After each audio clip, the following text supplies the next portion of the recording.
সুপ্রিয় দর্শক, আসসালামু আলাইকুম। আমি সাদিয়া ইসলাম টিফিন কুকিংয়ের পক্ষ থেকে আজকের এই ভিডিওটি আপনাদের সাথে শেয়ার করতে চলেছি কিভাবে খুব সুস্বাদু মিষ্টি তালের মিষ্টি পিঠা তৈরি করবেন।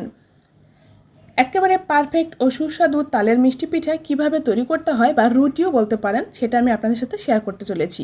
তালের রুটি তৈরি করার জন্য এখানে নিয়ে নিয়েছি ফ্রেশ তালের গোলা, নিয়ে নিয়েছি চালের গুঁড়া 1 বাটি পরিমাণ, তালের গুঁড়া 1 বাটি পরিমাণ, চালের গুঁড়া নিয়েছি হাফ বাটি পরিমাণ, চিনি এবং 1 চিমটি পরিমাণ লবণ। একটা ফ্রাই প্যানের মধ্যে প্রথমে তালের গোলাটুকু ঢেলে দিলাম, দিয়ে এর মধ্যে 1 চিমটি পরিমাণ লবণ এবং স্বাদমতো চিনি দিয়ে দিচ্ছি। তবে অনেকে আছে মিষ্টিতে লবণ খেতে অপছন্দ করেন, তারা কিন্তু লবণটি স্কিপ করে দিবেন। তালের গোলাটি একটু জ্বালিয়ে নিব, হালকা একটু ঘন হয়ে যাবে, ইভেন চিনির যে পানিটা এটাও কিন্তু চলে যাবে। তারপরে আমি অল্প অল্প করে চালের গুঁড়া দিয়ে একটা আটা রুটির জন্য ডো তৈরি করে নিব। একবারে খুব বেশি আটা দেওয়া যাবে না, অল্প অল্প করে দিতে হবে এবং রুটির ডোটা তৈরি করতে হবে। আমি যে পরিমাণ চালের গুঁড়া এবং তালের গোলা নিয়েছিলাম, একেবারে পারফেক্ট একটা ডো তৈরি হয়ে যাবে ইনশাল্লাহ। তবে তালের গোলাটি কিন্তু অবশ্যই আপনাকে একটু জ্বালিয়ে নিতে হবে। অল্প একটু সাদা আটা ব্যবহার করছি 2 টেবিল চামচ পরিমাণ, এতে করে কিন্তু আপনার রুটিটা একটু সফট হবে, খেতে ভালো লাগবে। এরকম পারফেক্ট একটা পিঠার জন্য ডো তৈরি হয়ে গেছে। এই যে দেখে নিশ্চয়ই বোঝা যাচ্ছে, হাতের মধ্যে রাখলে হাতে আঙ্গুলে লেগে আসছে না, সফট একটা ডো তৈরি করে নিলাম। একটা প্লেটের উপর নামিয়ে হালকা ঠান্ডা করে নিয়ে তারপরে ডোটা একটু ভালো মতো মথে নিচ্ছি। ডোটা কিন্তু একেবারে শক্ত করা যাবে না, একটু নরম থাকা অবস্থায় কিন্তু ডোটা ভালো মতো মথে নিতে হবে। সফট বেবি স্কিনের মতো ডোটা তৈরি করে নিয়েছি।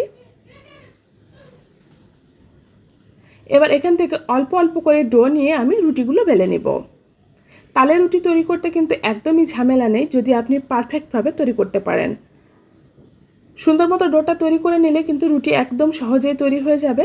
অল্প অল্প করে ডো নিয়ে এখানে ফ্রির মধ্যে বেলুন দিয়ে আলতো করে বেলে নিচ্ছি। রুটিগুলো কিন্তু একবারে পাতলা হবে না, একটু মোটা মোটা টাইপের রুটি হবে। তালের রুটি কিন্তু একটু মোটাই হয়। আমরা নর্মালি যে রুটি খাই এর থেকে একটু মোটা করে রুটিগুলো তৈরি করে নিচ্ছি। একটা রুটি উঠিয়ে নিচ্ছি এবং আমি এরকম করে রুটির জন্য ডোগুলো তৈরি করে নিয়ে তারপরে আমি রুটিগুলো বেলে নিচ্ছি। এতে করে রুটির সাইডটা অনেক সুন্দর স্মুথ হবে এবং ফেটে যাবে না। সবগুলো রুটি এক একটা করে বেলতে থাকবো এবং আমি সেঁক দিতে থাকবো। ফ্রাই প্যানের মধ্যে একটা রুটি দিয়ে তারপরে উল্টে পাল্টে 2 পাশ লালচে কালার করে ভেজে নিব। এই রুটিগুলো কিন্তু একটু লাল লাল করে ভাজতে হয়, তাহলে কিন্তু খেতে বেশি ভালো লাগে। একটু পোড়া পোড়া হলে কিন্তু রুটিগুলোর থেকে সুন্দর একটা ফ্লেভার আসে। সবগুলো রুটি ভেজে নিয়েছি, দেখে নিশ্চয়ই বুঝতে পারছেন কত সুস্বাদু পারফেক্ট রুটি তৈরি হয়ে গেল।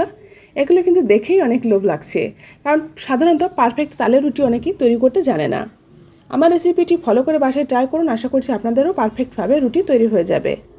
রুটিগুলো কিন্তু মুখের মধ্যে দিলেই মিলে যাবে। অনেক সুস্বাদু ও মজাদার এই পারফেক্ট তালের রুটি বাসায় তৈরি করে দেখতে পারেন, আশা করছি সবার কাছে অনেক ভালো লাগবে। আজকের মতো এখানেই বিদায় নিচ্ছি ভিউয়ার্স।